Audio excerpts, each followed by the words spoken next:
All right, I want you to imagine the scene with me.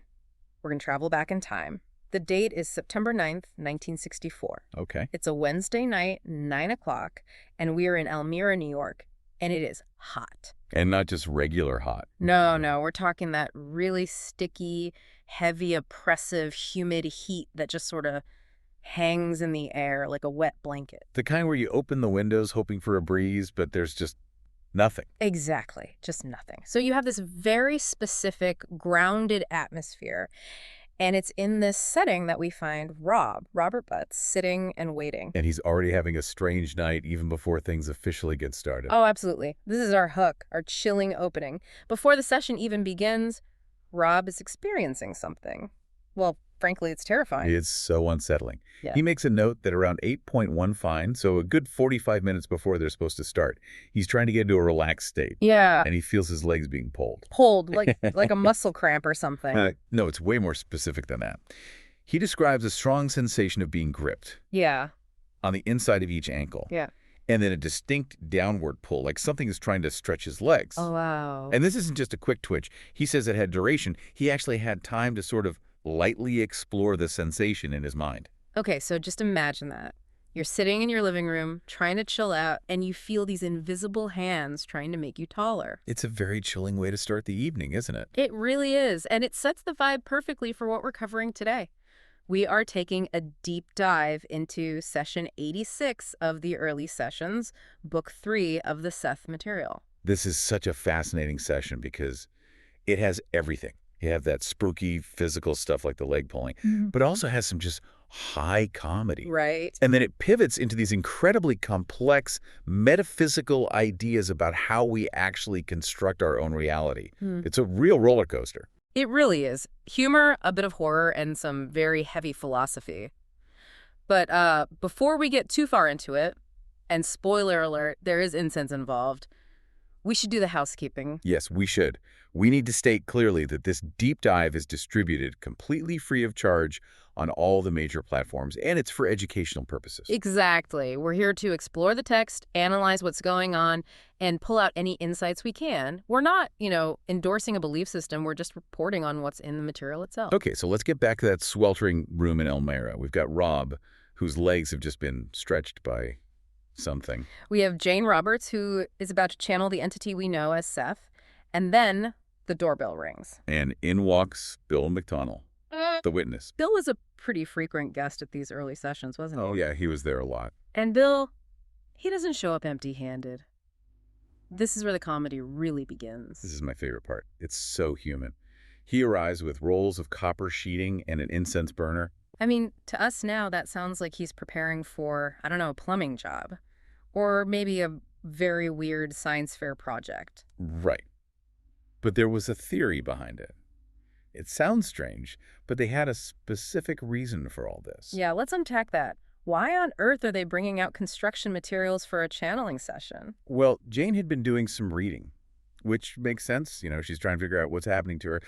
And she'd read somewhere that negative ions in the air could supposedly increase psychic abilities. Negative ions. Okay, that sounds vaguely scientific. A bit like those Himalayan salt lamps you see everywhere. Exactly like that. That's the theory. So the idea was to create a negatively charged atmosphere to, boost the signal. And the copper and incense were supposed to do that? They were supposed to be the tools to generate those ions. So this wasn't just for spooky ambience. They were actually trying to engineer a better trance.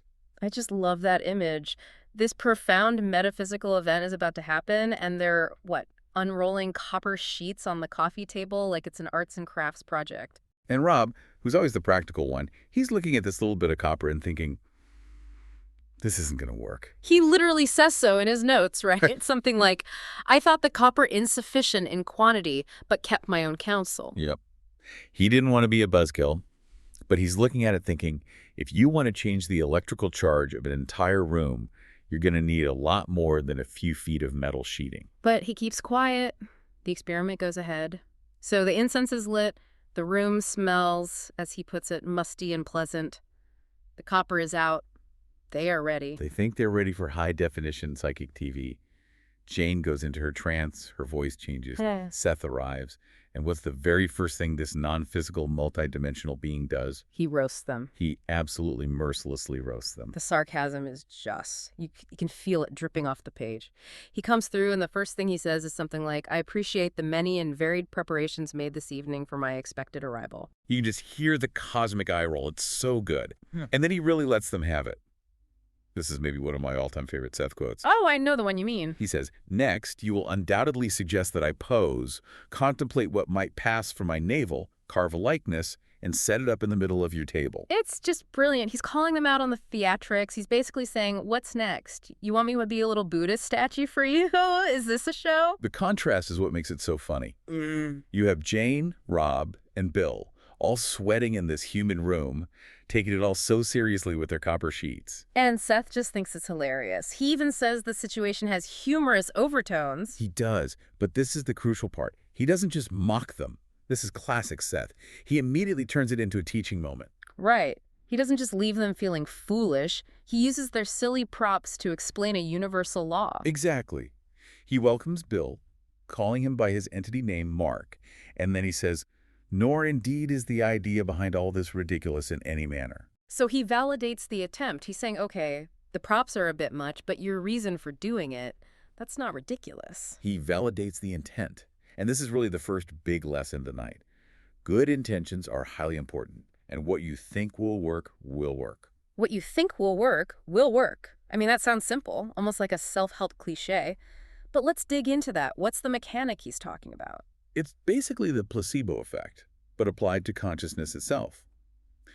Seth points out later that for the copper to have any real physical chemical effect on the air, The ions, yeah. they'd need to literally line the walls of the room with it.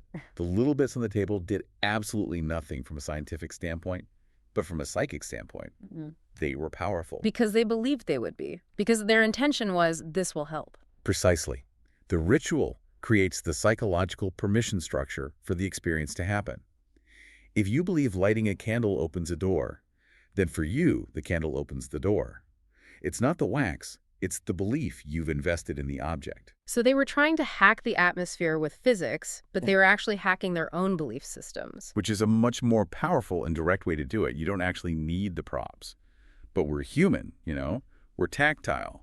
We like to have a physical thing to hold on to. It's like Dumbo's magic feather. He could fly all along, but he needed the feather to believe it. That is a perfect analogy. The copper sheets were Dumbo's feather. And Seth is basically saying, hey, you don't need the feather, but it's cute that you brought it. Okay, so Seth has had his fun, but he doesn't just discard the props. He actually picks one up and uses it for the next big lesson. He does. This is where we get the copper tube analogy. Yeah. It's one of the clearest visualizations of consciousness he ever gives. So Jane, still in her trance, picks up a piece of the leftover copper tubing. Not the shits on the table, but an actual tube. And she holds it. And Seth starts to explain the structure of the self, using this physical tube as a model. Okay, so let's try and visualize this. You have a simple, hollow copper tube. Right. And Seth says the conscious ego, the part you think of as you, the part that's listening to us talk right now, that part of you sits right in the middle of the tube. Okay, I'm with you. I'm in the middle of a pipe. Now, one end of that tube is your extension out into the physical universe. It's how you see, hear, touch. It's the open channel to what we call objective reality. And the other end? The other end is your extension into inner reality. Your subconscious, your dreams, your creativity, your connection to the larger entity. And he says both of these extensions are, theoretically, endless. So we're like a bridge, a midpoint between an infinite physical reality and an infinite inner reality. That's a huge concept. It is, but here's the catch. He introduces this idea of the mental enclosure. That sounds a little confining, like a cage. But it's necessary. He says we build this mental enclosure, this wall, around the ego, and we do it on purpose. We deliberately try to close off the end of the tube that leads to the inner world so that we can function. That actually makes a lot of sense. I mean, if you're trying to drive a car, you can't be flooded with information from your subconscious. You need to focus on the road. Exactly. You need to filter things out to survive. So in our normal day-to-day lives, the inner end of the tube is mostly capped, and the physical end is wide open. And when someone like Jane goes into a trance, or when you meditate, you're trying to reverse that. You're trying to cap the physical end and uncap the inner end. You're trying to shut out the traffic noise and the heat so you can hear the inner data. But Seth takes this metaphor even deeper. He says this mental enclosure isn't just a passive wall, it's a machine. He calls it a manufacturing plant. I love this metaphor, a factory for making reality.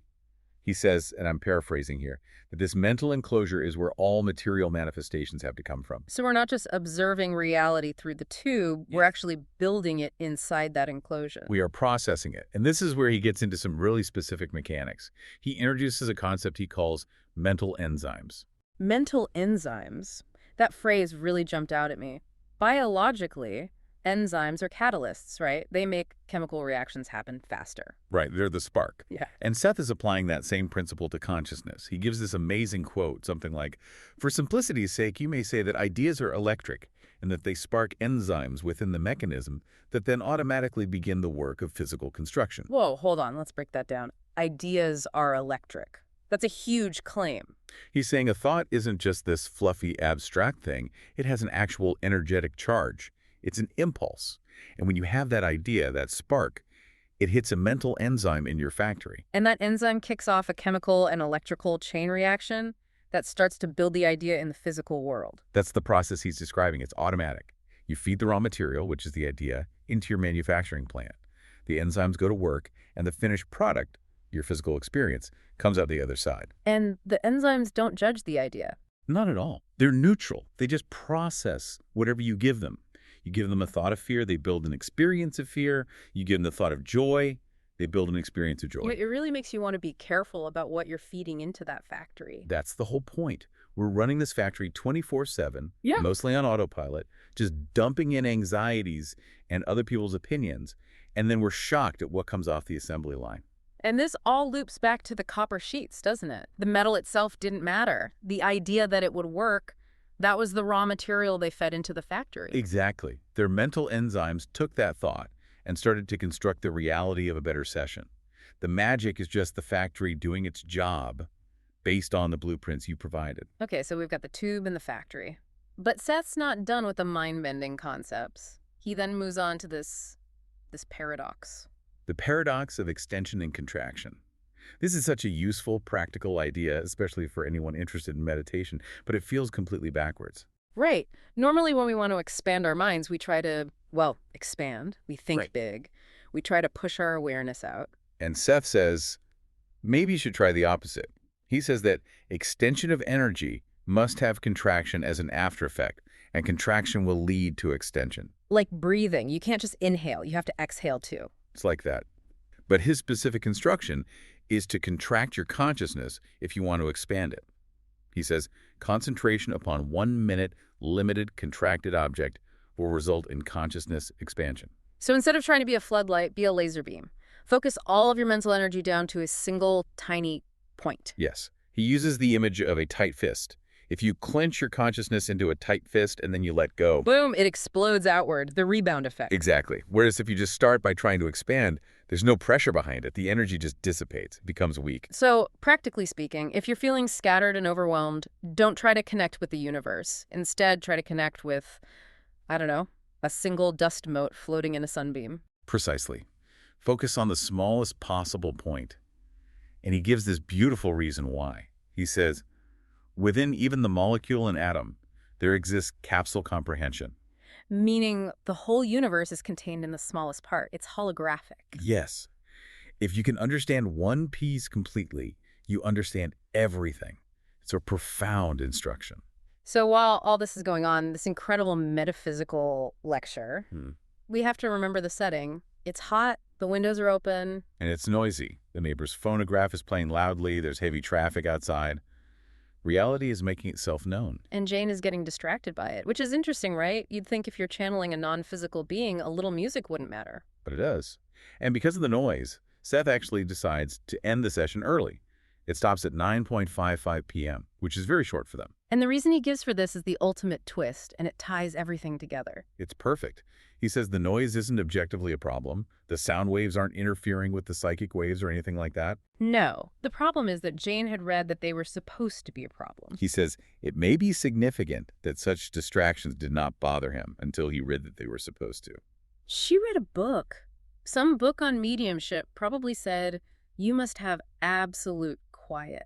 And she accepted that idea. She fed it into her manufacturing plant.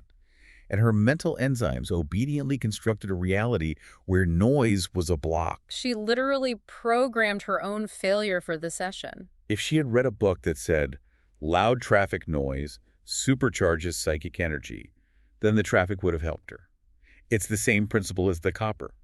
Belief dictates the outcome. It's almost frustrating. It's like, Jane, you're getting in your own way. But aren't we all? We adopt these limitations because someone told us they're real. We believe we can't do something, so we can't. Seth also adds that she's in a delicate subconscious state because she just gave notice at the gallery. Right. She had just quit her job. That's a huge life change. It brings up all sorts of anxiety and instability. So the noise becomes a convenient excuse. She's already feeling off balance, and the noise is an easy thing to blame. So the session wraps up. Seth says goodnight, kind of apologizes that their experiment didn't work, saying they'd have to literally line the walls with copper. And he leaves. But the night's not over. We still have to circle back to the spooky stuff at the beginning. The leg pulling, yes. Rob asks Seth about it before he leaves, and Seth confirms it wasn't a cramp. He links it to the very topics they were just discussing, psychic energy and physical construction. So the idea is that there was this excess energy built up in the room, maybe from their good intentions and the ritual. But because the session was being blocked by Jane's distraction, that energy had nowhere to go. So it started to manifest physically. It started to mess with Rob. It's like psychic energy acting like electricity. If it's not properly grounded, it can arc and give you a shock. Or in this case, a leg pull. It's a sign that this energy is tangible. It's real. And then after the session, we get the notes about their friend, John Bradley. The post-session notes are always a gold mine for tracking this stuff. So John Bradley is a salesman for Searle Drug. He's unhappy with his boss, wants a transfer. Months earlier, back in June, Seth had made a very specific prediction. He said that on September 2nd, plans may be born that would affect John's job. And sure enough, John visits them on September 10th and confirms it. On that exact date, September 2nd, he had a big meeting with his district manager about his future. That's a direct hit. A specific date, a specific topic. That's hard to dismiss as just a coincidence. It's a very solid hit. But then there's the miss. The kitchen disagreement. Right. Seth had also predicted that on that same day, September 2nd, John would be involved in a disagreement in a kitchen with 2 women and a child. And John says, nope, didn't happen. He says he checked. Nothing like that occurred. And I love that Rob includes this. He doesn't just write down the hits to make Seth look good. He puts the misses in there, too. He even writes, so now we wonder, is Jane just plain in error? It adds so much realism and credibility to the whole project. If every single prediction was a perfect bullseye, you'd have to be suspicious. But including the misses, the fuzzy signals, it feels like genuine research. It feels honest. It shows that this isn't a simple process. It's not like getting a fax from the other side. The information is filtered through Jane's own mental enclosure. Right. Maybe she blocked part of the image, or maybe it was symbolic. We don't know. But it shows the complexity of it all. So when you look back at this one evening, it starts with this chilling physical event, moves into a comedy of errors with home improvement supply. Dives into the very machinery of reality creation and ends with a loud neighbor and a salesman's career plans. It's the perfect encapsulation of the Seth Material, isn't it? The most profound cosmic ideas are always grounded in the messy, loud, humid, everyday world. They're completely intertwined. The magical and the mundane are the same thing, just viewed from different ends of that copper tube. So let's bring this back to the listener. What's the big takeaway for us right now? We're not trying to channel entities with copper sheets. I think it all comes back to that manufacturing plant, that central metaphor, the idea that you are constantly, whether you know it or not, processing ideas into reality. You're the foreman of your own factory. You are. And you're standing there at the front gate watching the raw materials come in. And those raw materials are your beliefs, your expectations, the things you read, the things you hear. And those little mental enzymes are just waiting for a spark. They're completely impartial. Mm-hmm. They don't care if the blueprint says incense will help me or noise will distract me. They just build what you tell them to build.